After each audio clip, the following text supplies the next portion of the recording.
Hola amigos y amigas de eSounds, este que ves aquí es el Realme GT6, un dispositivo que tiene en su interior el Qualcomm Snapdragon 8S generación tercera, un procesador que está dando bastante de qué hablar porque se calienta mucho y os enseño aquí el Poco F6 porque es el mismo procesador que tiene y también tiene estos problemas de calentamiento en los que vamos a prestar mucha atención y vamos a comenzar hablando prácticamente por eso. Vamos a hacer varios test de rendimiento tanto en benchmark donde alcanza su mayor temperatura, más de 48 grados, ya te spoileo, a pesar de haberle llegado una actualización hace apenas un par de días, parece que no ha limitado esto, aunque tiene algunas connotaciones que creo que es interesante que comentemos aquí, porque al final el tema del calentamiento viene asociado a que tiene más potencia. Al final, por ejemplo, que este Poco F6 ¿no? le llega a pedir más al procesador y por eso se calienta más. Vamos a entrar en eso.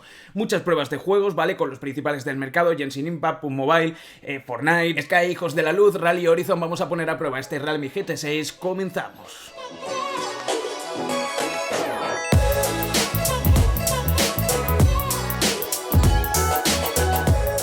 Y bueno, tal y como te decía, hablando de este Qualcomm Snapdragon 8S generación tercera que integra este GT6, hay que hablar de temas de calentamiento. Esto es un termómetro que es con el que hago normalmente las pruebas, que mido directamente por aquí, ¿vale? Que es donde están normalmente los procesadores en los dispositivos, y te muestro esta pantalla para que veas que le ha llegado una actualización del sistema. En el análisis que saqué hace aproximadamente pues unos días, de una semana de uso, te decía, mira, se me calienta, he estado haciendo bastantes pruebas y sobre todo en benchmark como el 3D Mark se me calienta bastante, en la vuelta 8, 9 y ahí en adelante llega hasta los 47 y pico de grados, pero no sé si a través de una actualización se podrá corregir. Lo cierto es que le ha llegado la actualización y no lo ha corregido, ¿vale? Y hago esto de las comillas en grande, o pongo muchas comillas, porque me he encontrado como este dispositivo, haciendo la misma prueba del 3D Mark, pasando esa misma animación que pide una alta capacidad gráfica, este dispositivo pasa la misma, que dura un minuto, durante 20 veces, ¿vale? Entonces, de esa manera, repitiendo la misma, nos va a dar una gráfica total a nivel de estabilidad, porque siempre le va a estar pidiendo lo mismo, la máxima potencia al procesador, y de esa manera se va a ir calentando. ¿Qué me he encontrado? Pues que pasado a la vuelta 8, ahí estáis viendo la primera medición que hice, nada más empezar el test, estaba en la primera vuelta, o incluso antes de empezar, no recuerdo, era la primera o antes de empezar, ahí lo estáis viendo, como, bueno, pues la temperatura de este dispositivo era normal, de hecho venía sin estar yo con él ni nada de eso. ¿Qué pasa? Que a la vuelta 8-9, es decir, el minuto 8-9, se pone a 48,3 grados, ya lo toco ahí porque de hecho lo iba a dejar un poquito más, y probarlo en la vuelta 12-13, pero lo cojo para ver cómo iba y me doy cuenta cómo el dispositivo quema por detrás. Nada que sea que te vaya a hacer una herida y nada de eso, no seamos exagerados, pero sí que alcanza la temperatura de 48,3 grados, que es una de las más altas que yo he visto en un dispositivo móvil, por no decir la segunda más alta, ¿vale? Y esto viene porque es importante, y prestad por favor mucha atención a lo que os voy a comentar ahora. Todo esto ocurre en el modo GT que tiene este dispositivo, ¿vale? Parece, haciéndole pruebas también comparativas con el Poco F6, que como os decía tiene el mismo procesador, que este modo GT lo que hace es desatar mucho más al dispositivo por software, dejarle mucha más barra libre a que se caliente y nos dé una potencia más alta. Esto el Poco F6 no lo llega a hacer, no es que gestione, o parece que no es que gestione mejor el calor, sino que nos da un rendimiento un poquito más comedido, tampoco hay mucha diferencia, pero un poquito más comedido. Y Xiaomi le dice al dispositivo, o Poco le dice al dispositivo, oye, espérate, cuando llegues a los 47 y pico de grados, baja directamente. Realme, por contra, le dice, oye, pues espérate, cuando llegues a los 49 grados, ahí empiezas a bajar. Esa es la diferencia que se ve claramente, porque luego nos encontramos en otro benchmark, como es el Antutu, que nos da más resultado, y he hecho un par de pruebas que lo han acreditado, en el Realme GT6 que en el Poco F6, ¿vale? Entonces, hablando de calentamiento, es muy importante que quede constancia de una cosa, y es que el Realme GT6 se calienta más que el Poco F6 teniendo el mismo procesador, pero es que también nos da más rendimiento, ¿no? Y esto de hecho se nota mucho cuando le quitamos el modo GT, ¿vale? Vais a ver ahí la gráfica que nos da en el 3D Mark. De hecho, en la parte, una vez que baja en primer lugar la potencia, que no llega a alcanzar como máxima tanto como en el modo GT de alto rendimiento, luego se queda perfectamente estable. Esto es porque sin ese modo GT, nosotros le hemos dicho al dispositivo que no queremos que rinda tanto por temas de que gaste menos batería, como también que se caliente tanto. Se calienta, sí, pero no llega, pasando también lo que es el termómetro, a los mismos datos de temperatura que sí llega con ese modo GT de alto rendimiento. Por acabar con este tema de la temperatura, ¿vale? Simplemente deciros que consultando informaciones sobre cuánto es lo ideal, por así decirlo, porque normalmente yo me encuentro con dispositivos que se calienta la parte trasera en torno a los de alta gama, en torno a 46, 48 grados, ¿vale? Es más o menos lo normal.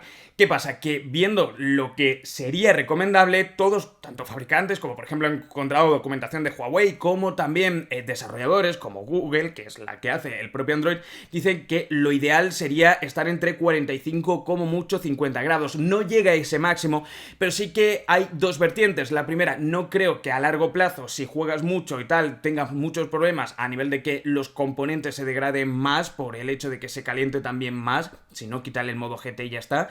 Y la segunda es que sí que es verdad que puede ser más incómodo, sobre todo en verano, con altas temperaturas, que este dispositivo alcance esa temperatura. Sin embargo, se vende ya a día de hoy un montón de soluciones a modos de refrigeración. Entonces, ten claro que con el GT6 vas a poder tener, por ejemplo, más rendimiento que con el Poco F6, porque el software así lo permite de Realme, han decidido tomar esa decisión, pero también se calienta más. Vale, oye, importante, una cosa, si tienes este Realme GT6, ¿vale? Y tienes cualquier comentario que hacer, sea a favor de lo que estoy diciendo o en contra, que puedes haber tenido una experiencia completamente diferente, déjalo por ahí abajo, por favor, en los comentarios, y de esa manera hacemos todavía más útil este vídeo para la comunidad. Dicho esto, lo que no he podido hacer, ¿vale? Es ejecutar Yuzu, el emulador de Nintendo Switch, sin ningún tipo de problema, porque cuando pasamos de esta pantalla, por ejemplo, y me extrañaría mucho que ahora pasáramos, directamente se laguea y se vuelve. Ahí lo habéis visto cómo se vuelve directamente.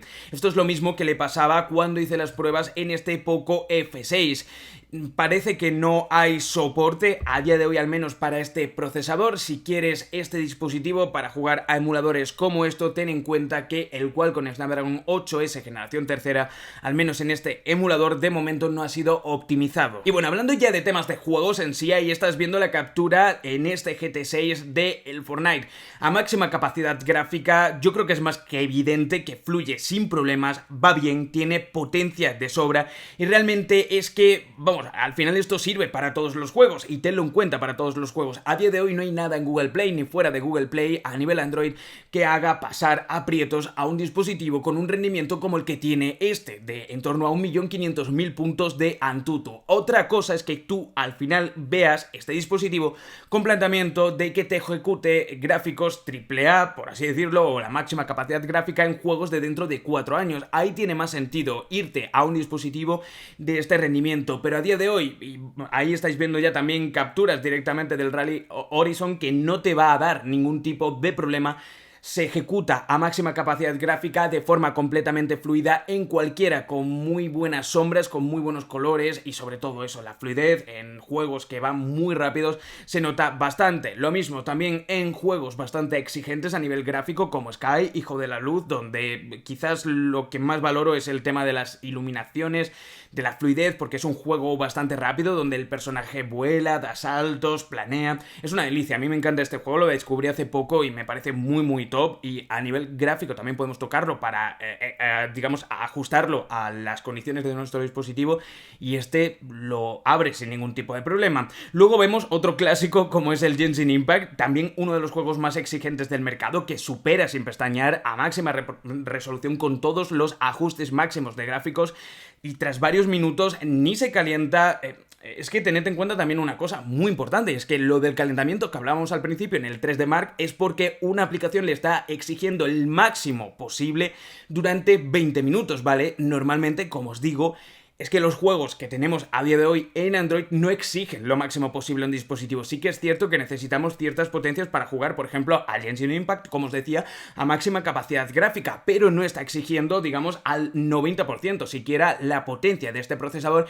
Entonces va a haber calentamiento, pero no va a ser tan grande como cabría dentro del 3D Mark. Vamos también con el PUBG Mobile. Como sabéis, en el PUBG Mobile normalmente no se puede jugar a la máxima capacidad gráfica en ninguna, y no normalmente en ningún dispositivo, ni en los más top del mercado. Se puede jugar, siempre te dice como próximamente, ¿vale? Pero puedes ponerlo en la segunda más top, a nivel máximo de fluidez, y va perfectamente, sombras, todo, o sea, texturas, todo, lo ejecuta perfectamente bien, sin ningún tipo de problema. Por supuesto, juegos como el Call of Duty también los pasa sin ningún problema. Para ir acabando, este dispositivo, si hablamos de tema de en el día a día, si no estamos gráficamente a tope, siquiera se calienta a una temperatura en la que lo notes muchísimo. Sí que grabando vídeo te lo puedes encontrar que con mucho graba en 4K 60 fotogramas por segundo, a pesar de tener un procesador bastante potente. Parece que no es compatible con el 8K, ¿vale? Tenlo en cuenta, y en algunos momentos en los que lo vas a notar más caliente, por ejemplo, también cargándolo a 120 vatios, se va a calentar, pero en el día a día no es un dispositivo que tú notes que sea incómodo llevarlo porque tenga un calentamiento excesivo, ¿vale? Es cuando realmente estamos exigiendo más, y ya os digo, si le quitamos directamente el modo GT, que es el de alto rendimiento, el de rendimiento completamente desbocado por parte del procesador, bueno, pues ya ahí te quitas todos los problemas. Por acabar, metería aquí en el rendimiento el tema de la inteligencia artificial, ¿vale? Que o por lo menos Realme nos da esto, y nos dice que está basado en inteligencia artificial, que es la visión nocturna que tienen los vídeos, ¿vale? Que es algo que no mencioné demasiado en la review que te hice de la semana de uso. Y bueno, es interesante cómo a nivel de potencia, porque todo esto lo va haciendo en local, es capaz de procesar esa imagen y darnos ese resultado que veis aquí. La verdad es que es bastante top comparado con el Samsung, que lo estoy comparando, estáis viendo cómo es una diferencia clara de cómo el Realme GT6 sale ganando, ¿no? En la batalla de cómo graba en condiciones de muy poca luz. Yo qué queréis que os diga, pero sobre todo después de reflexionar un poco sobre el tema del calentamiento en este GT6, va a depender, y creo que, al igual que digo, yo lo que valoro mucho es que un dispositivo tenga la capacidad de cargar a 120 vatios, ya es cosa del usuario decidir si quiere cargarlo a 30 vatios o a 120. Creo que podría tener el mismo enfoque a nivel de rendimiento, a nivel de potencia con el tema del procesador, ¿vale? Está bien que nos dé un plus, un extra por encima del Poco F6, que directamente lo limita antes de que llegue a tanta temperatura, por tanto también nos da menos rendimiento. Yo creo que puede ser interesante al final tener esa ambivalencia, y la elección al final es que más rendimiento es igual a más calentamiento, por muchos sistemas de disipación que los fabricantes digan que le ponen a estos terminales. No tenemos aquí cámaras de aire, por así decirlo, ni una refrigeración externa. Es realmente muy difícil disipar todo el calor que genera un procesador, al menos de las generaciones que tenemos actualmente, porque le pasa a todos, ¿vale? Los fabricantes, así que bueno, a día de hoy es lo que tenemos. Si queremos más potencia, es igual a más calor. Oye, tal y como te decía, a mí me encantaría saber tu experiencia con él, que sé que hay mucha gente que lo ha comprado, había muchas ganas de tener un Realme GT de nuevo en el mercado. Yo personalmente, me incluyo, tenía muchas ganas de ver qué presentaba Realme de forma global en esto del GT. Me gustaría saber tu experiencia aquí abajo, y también cualquier duda que tengas y cualquier también propuesta que tengas de cara a hacer más pruebas de rendimiento de juegos, lo dejas por ahí si ves que puede ser alguno más interesante de los que he comentado. No te olvides, como siempre, de un me gusta para ayudar a que este vídeo llegue a más personas. Un abrazo y nos vemos en el próximo vídeo.